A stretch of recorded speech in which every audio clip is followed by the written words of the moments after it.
క్రీస్తునందున్న ప్రియులకు ప్రేమతో వందనాలు తెలియజేయుచున్నాను. ఆగస్టు నెల 25వ తేదీ 2024. ఈరోజు దేవుడు మనకు చేస్తున్న వాగ్దానం ఏమిటనగా, కీర్తనల గ్రంథము 91వ కీర్తన 5-6 చరణాలు. రాత్రివేళ కలుగు భయమునకైనను, పగటివేళ ఎగురు బాణమునకైనను, చీకటిలో సంచరించు తెగులునకైనను, మధ్యాహ్నమందు పాడుచేయు రోగమునకైనను నీవు భయపడకుందువు. ఆమెన్. నా ప్రియమైన సహోదరి సహోదరులారా, సాక్షాత్తు దేవుడే ఇక్కడ మనకు ధైర్యాన్ని కలిగించే మాటలు మాట్లాడుతున్నాడు. నిజమే కదా, మన చుట్టూ ఎన్ని రోగాలో, ఎన్ని తెగుల్లో, ఆపద ఎప్పుడు ఎటువైపు నుంచి వస్తుందో, ఏ రోగం వస్తుందోనని నిత్యము మనలో ఎంతమంది భయపడట్లేదు? వాటి నుండి తప్పించమని ఎంతమంది దేవుళ్లకు మొక్కుకోవటం లేదు? నా ప్రియమైన సహోదరి సహోదరులారా, నిజమే, భయంకరమైన పరిస్థితుల్లో మనం ఉన్నాం. మనిషి ఆయుష్ తీరక మునిపే తనువు చాలిస్తూ ఉన్నాడు. దేవుడు మనకు సంపూర్ణమైన ఆయుష్ కాలాన్ని ఇచ్చాడు.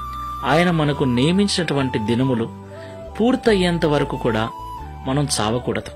అయితే త్వరగా చనిపోవటానికి కారణాలు ఈ రోగాలు, ఈ వ్యాధులు, వాటి వలన కలిగే భయాలు.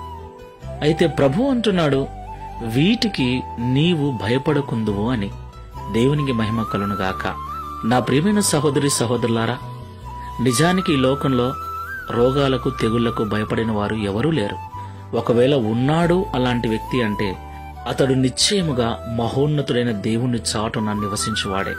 ఆయనే నాకు ఆశ్రయమని, ఆయనే నాకు కోట అని, ఆయనే నా కొండ, నేను నమ్ముకును నా దేవుడు నా దుర్గమని ఎవడైతే జీవిస్తున్నాడో ఆ వ్యక్తి మాత్రమే లోకములో దేనికి భయపడకుండా ధైర్యంగా ఉండగలడు. ఈ మాటలు వింటున్న ఓ క్రైస్తవుడా, ఎలా ఉంది నీ విశ్వాసపు జీవితం? ధైర్యంగా ఉండగలుగుతున్నావా? లేకపోతే నిత్యము భయాలతో బ్రతుకుతున్నావా? ఒక్కసారి పరిశీలన చేసుకుని ప్రార్థన చేసుకుందాం. మహోన్నతుడైన యేసుక్రీస్తు ప్రభువా, పరిశుద్ధుడా, మీకు వందనాలు చెల్లిస్తూ ఉన్నాం.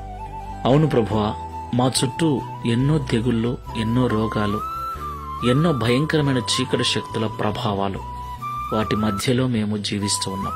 కొన్నిసార్లు వాటి వలన మాకు భయం కలుగుతోంది. అయితే మీరీరోజు మాతో మాట్లాడి ఉన్నారు. నన్ను మీకు నివాస స్థలముగా చేసుకుని ఉంటే, మీ దుర్గము, మీ కోట నేనై ఉంటే మీరు వీటికి భయపడకుండా ధైర్యంగా ఉంటారని మాతో మాట్లాడినందుకు స్తోత్రాలు.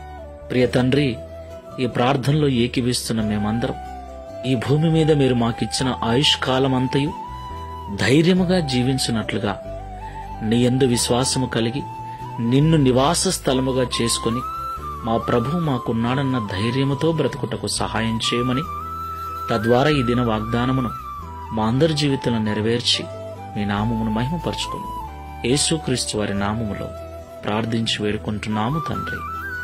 Amen. Praise the Lord. God bless you.